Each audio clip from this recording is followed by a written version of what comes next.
WLNS is here for you, celebrating 75 years of bringing you the news with 6 News at 5:30. Right now at 5:30, a weekend boat ride takes an explosive turn seconds after leaving a Michigan dock. Plus, a woman learns her fate after poisoning several relatives with death cap mushrooms. And police in Nepal opened fire on protesters, killing more than a dozen people and injuring many others. Those stories and a lot more, and all in the first 6 minutes. Thank you for joining us this evening. I'm Siobhan Klepfer. Let's start that clock. And we begin here in Michigan and St. Clair Shores with video of a boat exploding, throwing passengers into the water. Take a look. This happened on Saturday. Firefighters say the 2 people on the boat had just fueled it up, and the explosion happened seconds after they pulled away from the dock. They were not seriously hurt. However, a dog on the boat at the time died later from its injuries. Police say they do not suspect foul play. Also caught on camera, a 2-car crash that sent one of the vehicles into a Detroit restaurant. This also happened on Saturday on the city's east side. One person was killed and another person was critically injured, but tonight it's not clear if they were the drivers or passengers. There were no reports of injuries at the restaurant. And in New York, the driver of a car that also hit a building died early this morning. Police say the car involved was stolen. The owner of the car told police he is a Lyft driver and someone jumped into his car when the owner unlocked the doors to get in. The suspect took off, hitting a building and splitting the car into 2 pieces. Back here in Michigan, a 19-year-old man is expected back in court this week on charges that he published counterfeit money. Take a look. West Bloomfield police say officers arrested Diego Harrell last week. During a raid, they say they also found several guns, driver's licenses that were not for the suspect, a credit card reader, and more. The search continues tonight for possible victims after a massive fire at an abandoned warehouse in Minneapolis early Sunday morning. The flames spread to several other buildings and caused some of them to collapse. Firefighters say the location of the buildings and the surrounding terrain made it very difficult to fight the fire. Nobody has been found so far in any of the affected buildings, but officials say it will be days before a complete search can be done.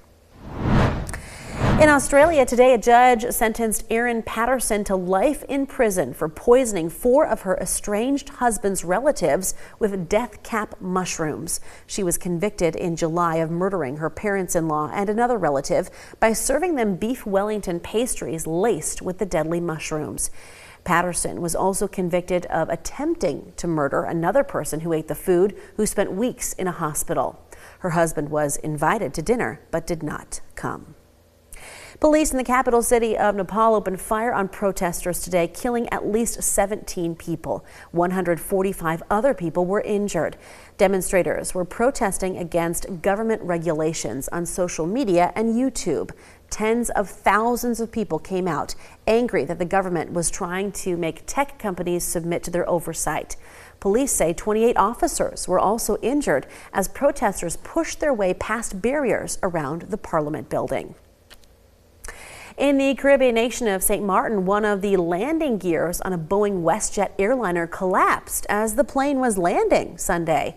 A live stream feed shows the plane making a hard landing on the runway at Princess Juliana International Airport. The company put out a statement saying the plane's emergency slides were activated and the passengers were safely evacuated. There were no injuries reported. The loss of the landing gear is still being investigated. A new Banksy mural showing a judge beating an unarmed protester with a gavel will be removed from outside a London court. Officials said today the mural would be removed because of rules about listed buildings that are protected by law. The mural appeared today and was claimed by Banksy on Instagram. The artwork does not reference any cause, but activists see it as a comment on the UK government's ban on the group Palestine Action. Banksy is known for politically charged art that often critiques government policies.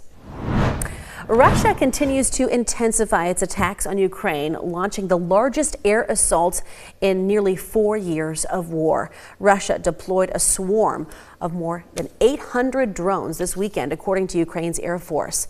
The assault caused serious damage in Ukraine's capital, hitting a key government building and killing at least 4 people, including a 2-month-old baby. It comes just 3 weeks after the historic face-to-face meeting between President Donald Trump and Russian President Vladimir Putin in Alaska. His willingness to meet with President Trump on Alaska was actually because of the fact that he was really scared about sanctions. On Sunday, President Trump said he was ready to hit Russia with a second phase of sanctions. He also indicated he expects to speak with Putin in the next few days. In a Florida courtroom today, jury selection began in the case of the man accused of planning to assassinate President Trump.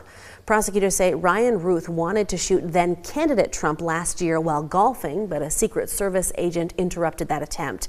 The 59-year-old Ruth pleaded not guilty to charges of attempting to assassinate a major presidential candidate, assaulting a federal officer, and several firearms violations. Ruth is representing himself in the trial. Opening statements are expected to begin on Thursday. The only Catholic parish in North America to be named after the so-called millennial generation saint is in Chicago, the same place where Pope Leo XIV is from, and parishioners gathered at St. Carlo Acutis Parish on Sunday for a celebration of the young saint. Acutis was canonized by the Pope that same day.